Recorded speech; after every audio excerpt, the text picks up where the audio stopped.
루터는 수도원에서 나온 수녀와 결혼을 하게 되었는데 그 설화에 3명의 아들과 3명의 딸을 두게 되었어요. 그런데 1527년도에 비텐베르크에 전염병이 창궐하게 되었을 때 큰딸 엘리자베스를 태어난 지 8개월 만에 마틴 루터가 잃게 됩니다. 그리고 1542년도에는 둘째 딸이 13살이 나던 해에 또 전염병으로 잃게 됩니다. 당시 마틴 루터는 두 번째 딸이 죽어져 갈 때 그 임종을 지켜보면서 아내와 함께 이런 기도를 드렸습니다. 선하신 하나님이여, 저는 제 딸을 너무 사랑합니다. 그러나 제 딸을 데려가는 것이 주님의 뜻이라고 한다면 기꺼이 제 딸을 주님께 드리겠습니다. 그런 기도를 아내와 함께 합니다. 큰딸이 죽었던 1527년에 마틴 루터는 전염병에 대하여 깊게 생각하면서 치명적인 전염병에서 도망가야 하는가라고 하는 20페이지 정도의 글을 남기게 됩니다. 그 글 속에서 첫째는 전염병에서 도망가는 것이 죄가 아니다, 그렇게 얘기를 합니다.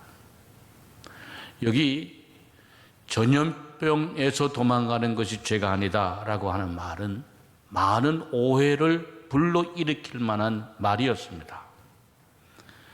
그래서 마치 비대면 예배를 합리화시키거나 이 말을 이용하여 신앙을 약화시키는 것으로 해석을 하는 신학자들이나 목회자들이나 정치가들이 있었기 때문이었습니다. 그러나 마틴 루터가 실제로 이 말을 하게 된 것은 그 배경이 있습니다. 그 당시에 흑사병의 치사율이 몇 프로인가 하면 95%입니다.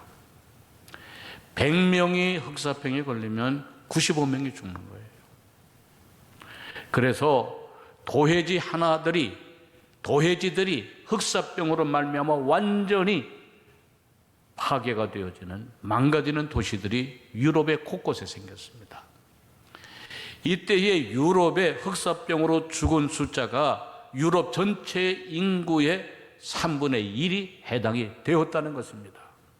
그래서 사람들 중에는 이 흑사병 때문에 아예 도시 생활을 사는 것을 포기하고 깊은 산중이나 숲속으로 들어가 혼자 사는 사람들이 많아졌어요. 그래서 그것을 가리키면서 마틴 루터는 도망가는 것이 죄가 아니다, 그런 말을 하게 된 것입니다.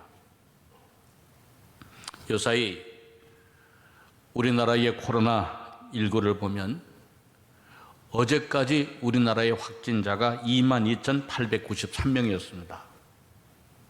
그리고 치료받은 사람이 19,970명이나 되었습니다. 그리고 사망자가 어제까지 378명입니다.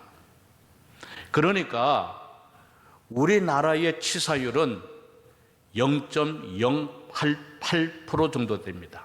0.01%가 안 됩니다. 그런데 죽은 사람들의 대부분은 80대의 기저 환자들이나 70대의 병을 앓던 분들이나 60대 이상이 되는 분들이 대부분이었어요.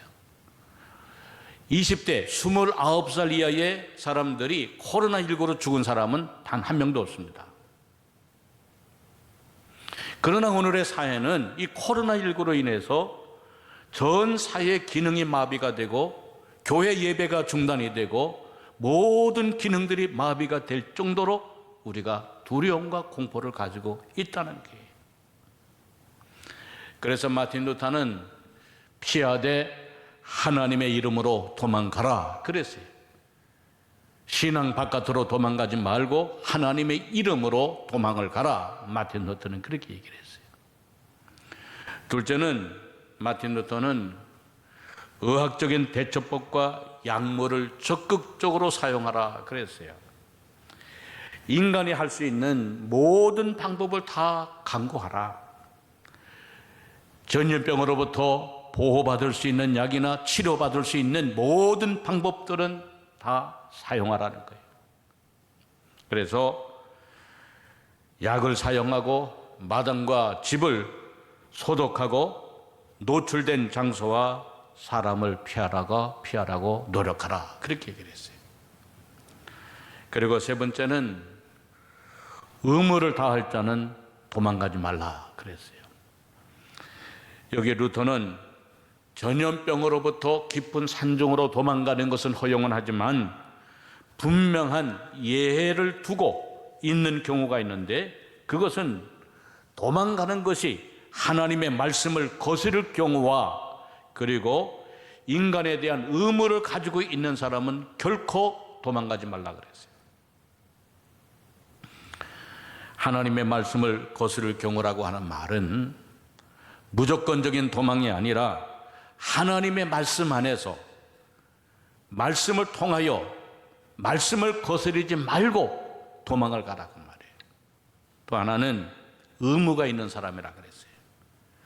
의무가 있는 사람이라 하는 말은 공직에 종사하는 시장이나 판사나 경찰이나 의료원 등을 의미하는데, 이들은 도시가 화재나 살인이나 폭동 등에 휩싸이지 않도록 통솔할 의무가 있고, 또 간호할 필요가 있는 고아나 어린이나 혹은 가까운 친구나 질병에 걸려 있는 가족이 있는 사람은 병든 자를 돌보아 주라고 하시는 예수님의 말씀에 따라 반드시 그들을 돌보아 주어야 할 의무를 가지고 있다는 게. 그러므로 우리 목회자들에 대한 얘기도 마틴 루터는 했습니다. 목회자들은 죽음의 위협 앞에서 굳건히 남을 것을 권했는데, 목회자들은 사람들이 죽어갈 때 말씀과 성례로 그들을 위로하고 신앙으로 죽음을 극복하도록 도와주어야 하는데, 어떻게 도와주어야 할 것에 대하여 목회자들에게 세 가지 지침을 얘기합니다. 하나는 교회 나가 설교를 들을 수 있도록 목회자들은 예배에 집중하라. 그래서 하나님의 말씀으로 어떻게 살 것이고 어떻게 죽어야 할 것인가를 깨달아 알 수 있도록 가르쳐 주어라. 둘째는 모든 사람이 죄를 고백하고 일주일에 한 번이나 적어도 보름에 한 번씩은 성례를 준비해서 죽음을 예비하도록 해 주어야 하고, 만일 병자가 목회자의 신방을 원한다면 병이 온몸에 퍼지기 전에 신방을 하도록 해야 한다라고 마틴 루터는 세 가지 지침을 얘기합니다. 이렇게 루터는 전염병에 대하여 인간이 할 수 있는 예방을 강조하면서 신앙의 의무를 게으리 하지 말아야 될 것을 강조합니다. 말씀과 성례와 기도는 이러한 은혜의 방편들을 통해서 하나님의 은혜 안에 머물 수 있도록 성도와 사람들을 도와주어야 한다는 거예요. 그러면서 중요한 얘기를 합니다. 건강과 신앙의 양자택일을 해야 한다면 우리는 무엇을 택해야 할 것인가에 대하여 루터는 이렇게 얘기를 합니다. 우리는 우리의 능력으로 이 독한 질병을 최대한 억제할 책임을 가지고 있다. 그러나 필요하다면 우리의 건강을 위태롭게 할 만큼 충분히 대담해줘야 한다. 그러므로 우리는 하나님의 뜻에 따라 살기도 하고 또 죽기도 할 준비가 되어 있어야 된다. 바울이 말한 것처럼 우리 중에 누구든지 자기를 위하여 사는 자가 없고 자기를 위하여 죽는 자도 없도다 하는 것처럼 사나 죽으나 주 안에 살도록 해야 한다라고 루터는 얘기하고 있습니다. 자, 여러분, 이제 오늘 성경 본문의 말씀을 보면 예수님은 이 죽음에 대하여 어떠한 말씀을 하고 계실까? 예수님은 이 죽음에 대하여 어떠한 가르침을 우리에게 주고 계시고 보여주고 계실까 하는 것이 오늘 성경 본문의 말씀입니다. 예수님은 사랑하는 자가 죽었다고 하는 말을 전해 듣고 베다니로 가셨습니다. 베다니에 이르게 되었을 때 벌써 나사로는 장례를 치루었습니다. 가족을 잃은 마르다와 마리아는 그리고 수많은 사람들은 슬퍼하며 울었습니다. 이때 예수님이 도착했을 때 그 모습을 보고 예수님도 슬퍼하며 같이 우셨습니다. 마르다가 예수님이 오셨다고 하는 말을 듣고 마르다가 예수님께 나와서 이렇게 울면서 얘기를 합니다. 21절 22절에 보니까 주께서 여기 계셨더라면 내 오라버니가 죽지 아니하였겠나이다. 그러나 나는 이제라도 주께서 무엇이든지 하나님께 구하시는 것을 하나님이 주실 줄을 아나이다. 그런 고백을 합니다. 이때 예수님이 마르다의 얘기를 다 듣고 25절에 이렇게 말씀합니다. 예수께서 이르시되 나는 부활이요 생명이니 나를 믿는 자는 죽어도 살겠고 무릇 살아서 나를 믿는 자는 영원히 죽지 아니하리라. 예수님이 이렇게 말씀합니다. 여기에서 우리가 알 수 있는 것은 예수님의 죽음에 대하여 말씀하시고 보여주시는 것은 첫째는 예수님은 삶과 죽음을 분리시키지 않으셨다는 것입니다. 마르다는 죽음을 얘기했고 마지막 날 부활을 얘기했고 또 슬픔을 얘기했지만 예수님은 부활을 얘기했고 생명을 얘기했고 사는 것을 얘기했고 죽지 않는 것을 얘기하셨습니다. 그러니까 마르다와 마리아는 삶과 죽음을 분리해서 얘기했지만 예수님은 삶과 죽음을 분리해서 얘기하신 것이 아니라 삶과 죽음이 하나의 선상에 놓여 있음을 예수님은 말씀해 주신 것입니다. 그래서 25절 26절에 보니까 나는 부활이요 생명이니 나를 믿는 자는 죽어도 살겠고 무릇 살아서 나를 믿는 자는 영원히 죽지 아니하리라 라고 말씀을 하신 것입니다. 예수님을 믿는 자는 죽어도 살고 살아서 나를 믿는 자는 영원히 죽지 아니하리라 라고 하는 말씀입니다. 그래서 예수님을 믿는 자는 죽음을 맛보지 아니하고 영생을 얻고 부활받을 것을 예수님은 말씀해 주신 것입니다.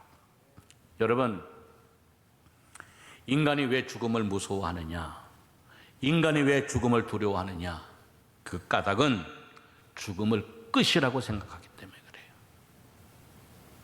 죽음을 단절이라고 생각하기 때문에 그래요. 영원히 돌아올 수 없는 것이라고 생각하기 때문이라고 하는 것입니다. 그러나 예수님은 죽음은 끝이 아니라 새로운 시작이고 죽음은 단절이 아니라 새로운 출발이라고 예수님은 말씀해 주신 거예요. 그래서 살아서 나를 믿는 자는 죽어도 살고 또 살아서 나를 믿는 자는 영원히 죽지 아니하리라고 예수님은 말씀하신 거예요. 사도 바울은 이것을 갈라디아서 2장 20절에 이렇게 구체적으로 말씀합니다. 내가 그리스도와 함께 십자가에 못 박혔나니 그런즉 이제는 내가 사는 것이 아니요 오직 내 안에 그리스도께서 사시는 것이라.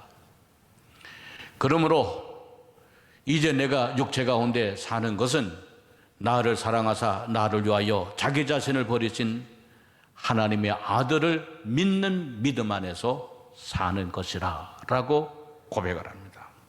여러분, 이것이 바로 부활신앙입니다. 부활신앙이라고 하는 것은 나도 그리스도와 함께 십자가에 못 박히는 것이고, 그리스도가 장사한 뒤에 3일 만에 부활하신 것처럼 나도 그리스도와 함께 부활한다고 하는 것이 부활신앙입니다. 그래서 부활신앙을 가지고 사는 사람들은 죽어도 살고, 살아서 예수 그리스도를 믿는 사람들은 영원히 죽지 않는다고 하는 믿음을 가지고 사는 것이 부활신앙이에요. 여러분, 코로나를 이길 수 있는 가장 큰 백신이 무엇입니까? 그것은 바로 부활신앙입니다. 부활신앙을 가지고 있으면 어떠한 질병도 어떠한 어려움도 우리는 극복하고 이겨낼 수가 있다고 하는 것입니다. 사랑하는 우리 노건교회 성도 여러분, 죽음의 두려움 속에 살아가는 것이 아니라 죽음을 극복하고 사는 믿음을 갖고 살아가는 여러분들이 되시기를 주의 이름으로 축원합니다. 사랑하는 성도 여러분, 그러므로 사나 죽으나 주님의 것이요 나를 위하여 피 흘리신 주님의 것이라고 하는 고백을 갖고 평안과 자유함을 누리고 살아가는 여러분들 모두가 되어지시기를 주의 이름으로 축원합니다. 둘째로 오늘 성경 말씀을 보면은 산 사람들에게 부탁하시는 주님의 말씀이 있습니다. 그것은 돌을 옮겨 놓으라 라고 하는 겁니다. 유대인들은 장례를 치르고 난 다음에 무덤 앞에 큰 돌로 돌을 놓아 두었습니다. 그래서 짐승들이 무덤 안으로 들어가지 못하게 하고, 그리고 사람들이 들어가 이제 시신을 훼손하지 못하도록 하고, 그리고 죽은 자들과 영원히 단절을 시켜 놓았습니다. 예수님이 죽은 나사로의 무덤 앞에 갔을 때에도 큰 돌이 있었습니다. 예수님은 돌을 옮겨 놓으라고 말씀을 하셨습니다. 왜 예수님이 돌을 옮겨 놓으라고 말씀을 하셨을까? 산 자에게는 돌이 필요 없고 부활받을 자에게는 돌이 필요 없기 때문에 돌을 옮겨 놓으라고 말씀을 하신 것입니다. 사랑하는 성도 여러분, 오늘도 여러분들을 향하여 주님은 돌을 옮겨 놓으라고 말씀을 하십니다. 죽음에 대하여 걱정하고 두려워하고 있는 사람들, 세상 살아가는데 죽음과 삶 사이에 가로막혀 있는 것들에 대하여 살아가는데 우리의 마음을 근심시키고 두려워하는 돌과 같이 단단한 것들에 대하여 이제 옮겨 놓으라고 말씀을 하십니다. 요한복음 14장에 보면 예수님이 세상을 떠나신다고 하는 것을 말씀해 주었을 때 제자들은 근심했습니다. 그때 요한복음 14장 1절에 보면 예수님께서 너희는 마음에 근심하지 말라. 하나님을 믿으니 또 나를 믿으라고 말씀을 하셨습니다. 사랑하는 성도 여러분, 여러분들에게도 삶과 죽음 사이에 가로막고 있는 것들이 있을 것입니다. 죽음에 대한 걱정, 살아가는 것에 대한 걱정, 그러나 다 주님은 옮겨 놓으라고 말씀을 하십니다. 여러분, 우리 기독교는 자유의 종교입니다. 예수님이 이 세상에 오신 것은 자유를 주시기 위하여 오셨습니다. 진리를 알지니 진리가 너희를 자유케 하리라 그랬어요. 우리 기독교는 평안의 종교입니다. 나의 평안을 곧 너희에게 주노라 그랬어요. 여러분, 예수 안에서 우리는 자유해야 됩니다. 예수님 안에서 우리는 평안을 누리고 살아가야 됩니다. 우리를 자유하지 못하게 하고 우리를 평안하지 못하게 하는 돌과 같은 것들을 옮겨 놓으라고 말씀을 하십니다. 사랑하는 성도 여러분, 여러분 안에 힘들고 어렵게 하고 두렵게 하고 피곤케 하는 모든 것들을 예수님께로 올려놓으시고 주님이 주시는 자유와 평안을 맛보고 살아가는 여러분들 모두가 되어지시기를 주의 이름으로 축원합니다. 그러면 우리가 어떻게 자유를 얻고 어떻게 우리가 평안을 얻을 수 있을까? 첫째는 믿음입니다. 예수님은 모든 것을 체념하고 있는 마르다에게 말씀을 하셨습니다. 40절에 보니 예수께서 이르시되 내 말이 내가 믿으면 하나님의 영광을 보리라 하지 아니하였느냐라고 말씀을 하셨어요. 여러분, 믿으면 하나님의 영광을 볼 수 있다 그랬어요. 하나님의 영광이 무엇입니까? 죽은 자가 살아나는 것입니다. 누가 하나님의 영광을 봅니까? 믿는 자가 믿으면 하나님의 영광을 보게 되어진다는 거예요. 여러분, 하나님을 믿어 절망의 자리에서 박차고 일어난 사람들이 수없이 많습니다. 죽음의 자리에서 박차고 일어나 영생을 누리며 부활의 기쁨을 누리고 산 사람들이 수없이 많습니다. 하나님을 믿어 실패의 자리에서 일어나 걸어간 사람들이 수없이 많습니다. 이제 여러분들도 하나님을 믿어 하나님의 영광을 맛보며 이 어려운 때에 살아가는 여러분들 모두가 되어지시기를 주의 이름으로 축원합니다. 또 하나는 자유와 평안을 얻을 수 있는 길은 기도입니다. 본문 41절에 예수께서 눈을 들어 우러러 보시고 이르시되 아버지여 내 말을 들으신 것을 감사하나이다 그랬어요.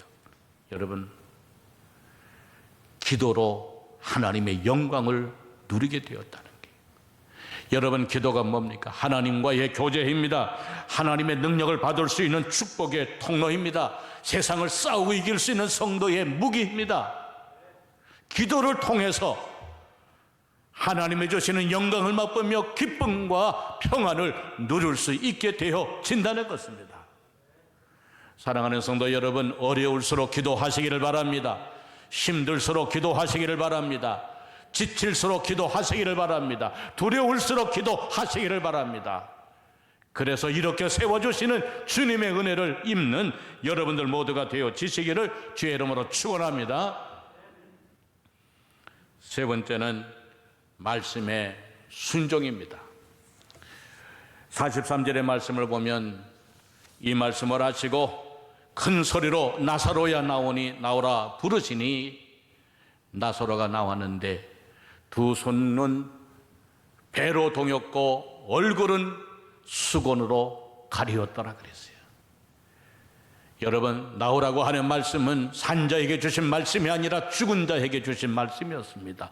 죽은 자도 예수의 말씀을 들으면 살아나게 되어진다는 거예요. 요한복음 5장 25절에 죽은 자들이 하나님의 아들의 음성을 들을 때가 오나니 곧 이때라 듣는 자는 살아나리라 그랬어요. 사랑하는 성도 여러분, 하나님의 말씀을 듣고 살아나시기를 바랍니다. 죽었던 삶이 살아나고 두려운 삶이 회복이 되어지고 무서운 삶이 평안으로 채워지는 역사가 나타나지기를 주의 이름으로 축원합니다. 여러분, 우리 하나님은 예수 믿는 사람들에게 버리지 아니하시고 지켜주시는 하나님이세요. 예수님이 서생을 떠나가실 때에 제자들에게 주신 말씀이 있습니다. 내가 너희를 고아와 같이 버려두지 아니한다고 말씀하셨어요.